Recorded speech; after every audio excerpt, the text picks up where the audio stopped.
guys, may nakita akong tanong dito sa comment section at ito ang sinabi niya, how po sumali sa agency nyo? Okay, step by step, paano mag-apply sa agency sa Bigo Live app.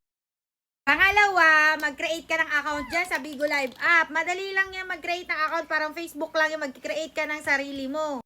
Tapos, pag nakapag-create na kayo ng account, syempre may account na kayo, pwede na kayo mag-apply niyan sa kung saang agency. Make sure nyo na may mga requirements kayo ha. Ito yung requirements guys.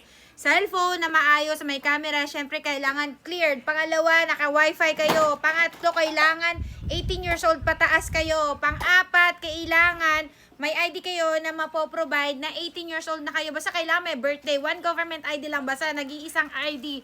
Pang-lima, syempre yung sahod mo, paano mo kukunin? Kailangan i-make sure nyo na mayroon kayong mapapakita, maisisend na mayroon kayong ATM or GCash. Kasi kung wala kayo ng mga yan, pag nag-apply kayo sa Gooddeals, hindi kayo tatanggapin dito. Okay? Yun lang naman yung requirements. Okay?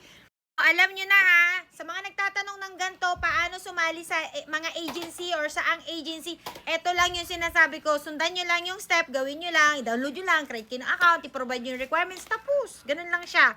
O, step by step na yan ha, sundan nyo lang yan, and kung wala kayong mahanap na agency, i-chat nyo lang ako dito sa FB ko na how interested apply sa mga interesado, sa mga gustong kumita sa Bigo Live app, paano mag-apply, ayan, chat nyo lang ako dyan, ayan lang, go.